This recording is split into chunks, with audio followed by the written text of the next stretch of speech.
Welcome, everybody, to this week's episode. We really appreciate you joining us. This podcast really shows us how we can all learn, live, and thrive off of each other. By sharing our knowledge through our conversations, we will impart some knowledge whilst learning ourselves how to progress even further. Have you on the show once again. This is Omobola Stephen, your host on the Backstory with Omobola Stephen. Now, on the Backstory, we always like to talk about the things that have not worked and what will make it work. Now, with expert and professionals who are added to the topics of government and politics and going forward. Today, I have Jill Nagle, who is a white anti-racist author, a facilitator, and an activist. Welcome to the show with me, Jill Nagle. Thank you. It's great to be here. Good to have you on the show. Now, I'm looking forward for us to focus on the pertinent issues centering with white supremacy, migration, etc. in the heart of America. I know that this is a big topic for discussion, and I'm looking forward to an impactful and exciting time with you on the show.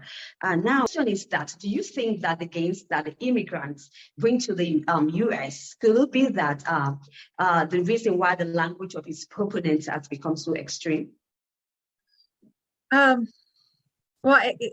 interesting to me if we look at history, the Holocaust and the genocide of indigenous people and the many First Nations who were here is still happening. But we don't frame it that way. We don't talk about, my European ancestors, for example, as being immigrants or other people of European descent. There was a mythology that people of European descent carried with them when they came to this country. That was called manifest destiny. This idea that basically, we were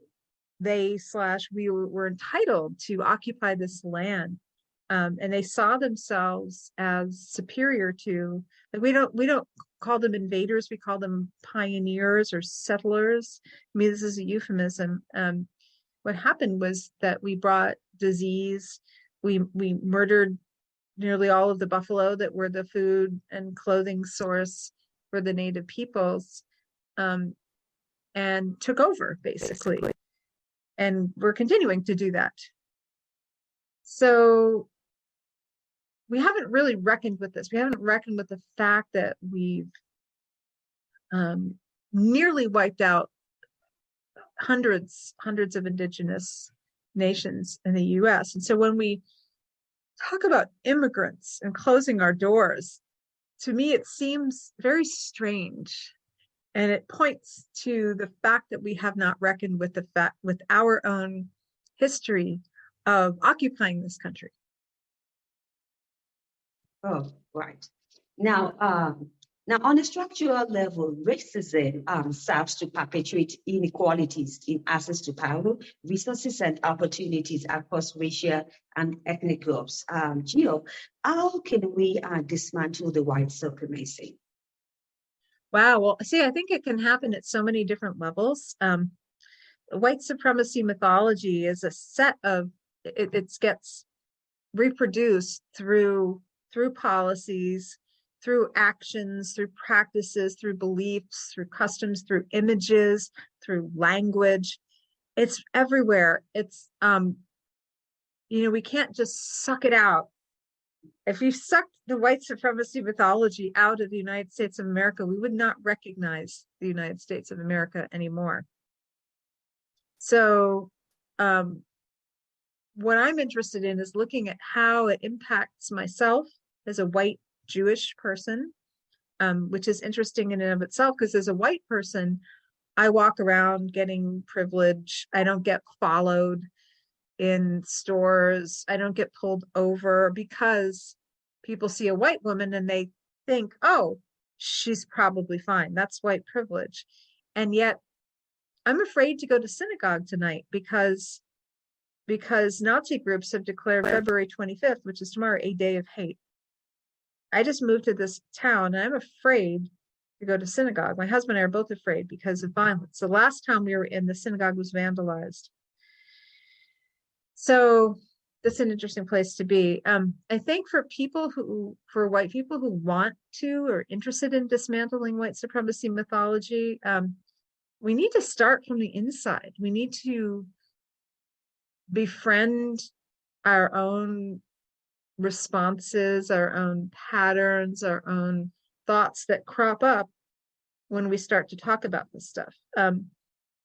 Usually when I talk about white supremacy mythology, there's a white person, at least one, who gets very defensive, ruffled, upset, and they'll say things like, well, you obviously hate white people. Or, I'm not a racist. I'm a good person. I don't see color. There's a whole range of predictable responses that happen. It's usually comes from a place of being activated or triggered. And to me, that mindset itself is a product of white supremacy mythology, because white supremacy mythology says we don't talk about whiteness. It just is. It's normal. And a lot of times if you ask a white person, how do you feel about white? And I'm like, well, I don't really think of myself as being white. I mean, I'm just, normal. And there you have it, right? Because if white is normal, then what about someone with your skin color? Saying you're abnormal? But it's not taught to us that way. We're not taught that we were born into the system of white supremacy mythology, and that it warps and shapes and distorts and perverts all these human experiences. Oh, so they should have don't identify as being white or like to be lumped with other white people. What will you say to this? Can you say that again? Now we have some extreme situations where we have some whites who don't like to be identified as white, or don't like to be lumped with white people. What's your take on this? Well, so I think everybody gravitates toward people like them, whether it's by age, in some cases by gender or sexual orientation. There's a book called, Why Are All the Black Kids Sitting Together in the Lunchroom, which is something that white people sometimes ask. And one of the answers to that is, well, where are the white kids sitting? They're also sitting with other white people. So there's, on one level, there's a sort of very innocent, oh, you're part of my tribe, not to co-opt the indigenous term, but you're part of my affinity group, my family, my place where I belong. And then there's white people who actually think that other white people are superior to anybody else. And so they are involved with explicitly white supremacist groups. I think that's a product of historical trauma. Those white people aren't the ones who are getting all the wealth in the country. They are grappling with a broken promise of whiteness and holding on to the one thing that they've been told makes them superior. And then for people who don't want to be labeled as white, I think oftentimes they're in the stage of discomfort and denial about the racialized horror that's actually happening in this country. And they want to dissociate themselves from any culpability. Oh, right. So Jill, so why can't Black and brown people, why can't they be racist also?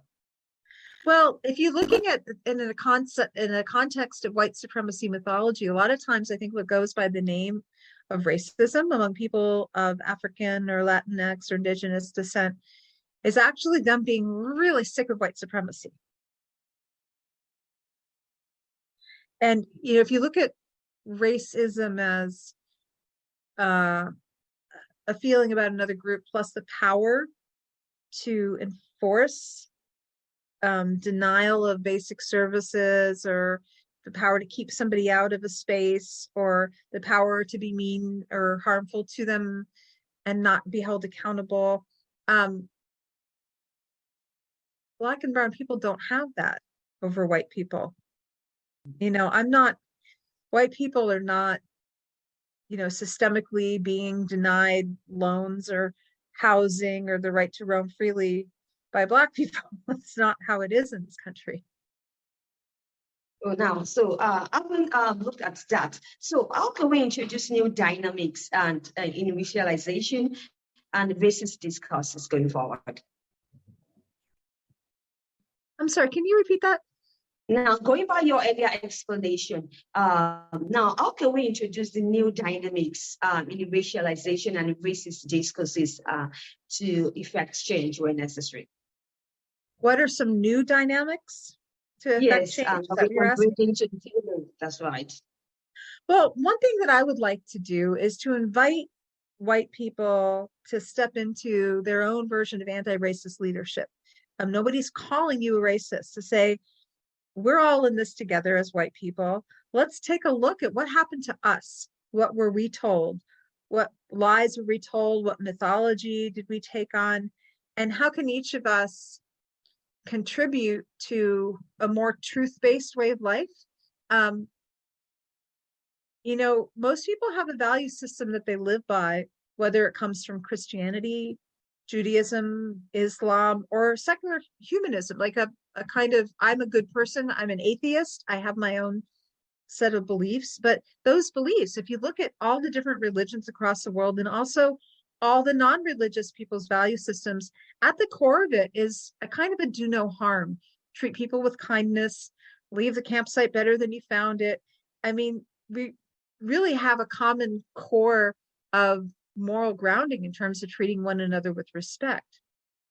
And so given that, the effects of white supremacy mythology run counter to that. So the set of tools that I'd like to see us adopt is, how can each of us come into better alignment with what we personally value, the kind of world we personally might want to live in, whether it's thou shalt not lie, thou shalt not kill, do unto others as you would have them do unto you, or just be a good person. Because the harmful and fatal effects of white supremacy mythology fly in the face of all human value systems, whether those values come from religion or humanitarian places, like a desire to be a good person, to create and maintain a world that our children would thrive in. So I would invite people listening, if you're white, to ask yourself, how can I help to rectify racialized wrongs in a way that will bring me myself into better alignment with my own most deeply held values? Thank you once again, Jill Nagle, for that insight on the show. So, isn't it inappropriate to make children feel guilty for being white?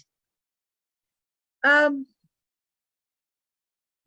would say yes, but there's a subtle but profound difference between, quote unquote, making a child feel guilty and helping them understand the truth, and then helping them process their feelings of grief and sadness and even rage. Because if, being able to metabolize hard truths, being able to look at, oh man, we did this thing, my grandfather did this thing, being able to look at that and inquire into it and be with our own feelings, that is a skill that serves us not just in learning about the more difficult parts of our history, but in navigating the world and being in relationship. If you find out your partner lied to you, you're probably not going to close your ears and go, la, la, la, la, la, I can't hear. You're going to say, whoa, what happened? Let me deal with this.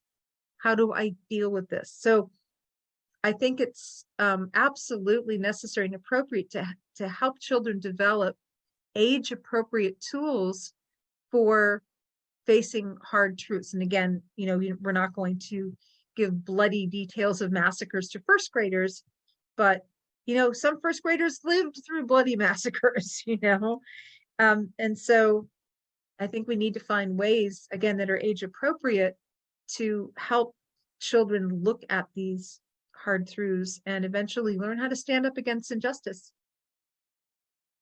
Jill, Skin in the Game, it's your new purpose book. Tell me about it. So it's called Skin in the Game, How White People Benefit from Dismantling White Supremacy. And basically what I'm saying is that white supremacy mythology produces in white people a very visible and predictable range of mindsets some of which are harmful to us as white people. And that rather than pointing fingers at one another and saying, well, those are the racists over there, I'm a good white person, end of story. Let's look at how the collective white psyche is dealing with this white elephant in the room, if you will. And I look at it kind of like a big dysfunctional family, that people who are like the Derek Chauvins and the Dylan Roofs of the world, who are killing Black people, are only the most visible manifestations of the worst of white supremacy mythology. And that if we can see our common humanity, we can start to reach across the divide and say, hey, what's going on here? How do we repair this harm that has caused the white psyche to explode in ways that are harmful and fatal to Black and brown people? We can shore up our sense of responsibility, our sense of involvement, our sense of connection to take stewardship of this phenomenon that infiltrates the white psyche in the United States of America. It's too easy, I think, for people to read a book, join a club, put up a Black Lives Matter sign, and say, there, I'm a good white person. It's those other people that are, committing the murders who are bad. But I think if to move forward, we need to start to see our common humanity. We need to start to talk with the other white people, and not in blaming and accusatory ways, but in curious ways that will create transformative conversations that will help to disrupt the trance-like mindsets that white supremacy mythology produces in white people. And part of what I do in the book is I do what I've done in my workshops and live is I help white readers who care about ending racism, help equip them with tools to have these transformative conversations with other white people.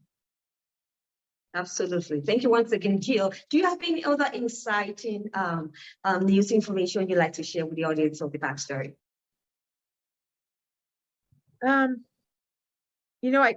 I come by this honestly. My aunt, Phyllis Nagle Washington, when she was 19 years old in 1946, she integrated the segregated bus.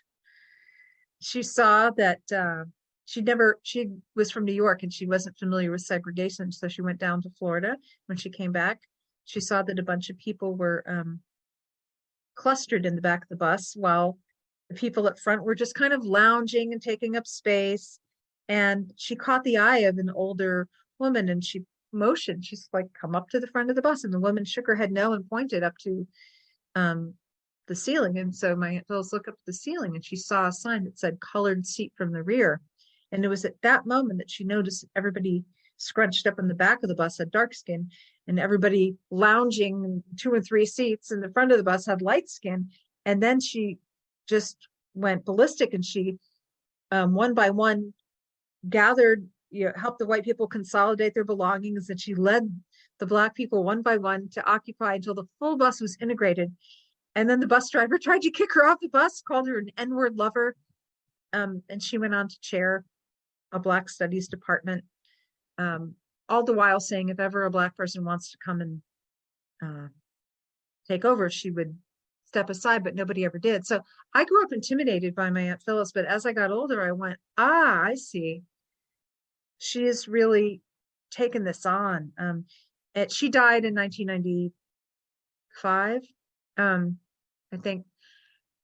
And in Jewish tradition, we don't focus so much on heaven or an afterlife as carrying on the work of the deceased. So she is a great inspiration to me.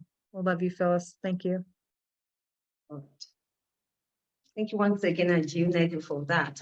Jill, any parting word you'd like to share with my audience? I'd also like you to provide your social media and just on your website.